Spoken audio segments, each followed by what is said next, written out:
Sir, जैसा कि आप सभी लोग आज यहाँ पर आए हुए हैं सारा सेबी विवाद के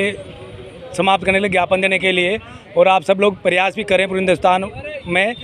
लेकिन यदि जैसे कि मैं कहना चाहूँगा यदि आपका सारा सेबी विवाद जल्दी ख़त्म नहीं होता है तो आप सारा के कार्यकर्ताओं का सारा सेबी विवाद को ख़त्म करने के लिए अगला कदम क्या होगा, इस बारे में आप अपने विचार रखें। देखिए राकेश जी, जहाँ तक मेरा मानना है 21वीं शताब्दी की ये सबसे बड़ी त्रासदी है, और देश की आज़ादी होने के बाद में मुझे नहीं लगता सारा सेबी प्रकरण से संबंधित ये जो विवाद है, इससे बड़ा विवाद कोई दुनिया में शायद कोई विवाद नहीं है। इस विवाद की वजह से आज हिंदुस्तान की लगभग आधी आबादी आर्थिक रूप से परेशान हो रही है। यदि सारा इंडिया परिवार का जमा धन जो जमाकर्ताओं का है वो सेबी 25,000 करोड़ रुपए वापस लौटा दे और सारा इंडिया परिवार की परिसंपत्तियों पे से एम्बार्गो हटा दे, तो सारा इंडिया परिवार पूरी तरह से पेमेंट करने के लिए वचनबद्ध है। राकेश जी, मुझे कहते हुए बड़ा दुख हो रहा है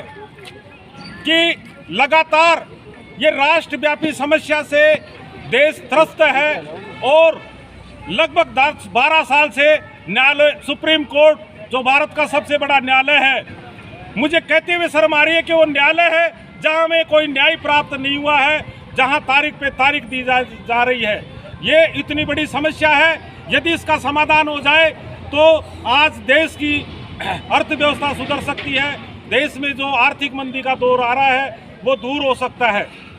मैं आपको बताना चाहता हूं कि हमने शांतिपूर्वक तरीके से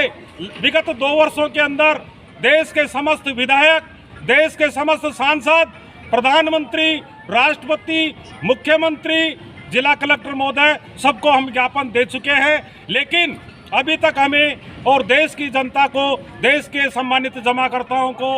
और इसके 14 लाख कार्यकर्ताओं के रोजगार के लिए अभी कोई समाधान दिख नहीं रहा है। मैं आपको बताना चाहता हूं कि यदि ज़्यादा से ज़्यादा 1 या 2 महीने में इस समस्या का समाधान नहीं किया जाएगा तो देश के 12 करोड़ जमाकर्ता, 14 lakh field worker, 3 lakh office worker ये मजबूर होकर के शांतिपूर्वक तरीके से कुछ अगला कदम उठाने के लिए विवश होना पड़ेगा, और देश की राजधानी नई दिल्ली की ओर हमारे को कूच करना पड़ेगा। जय हिंद, वंदे मातरम, सारा प्रणाम।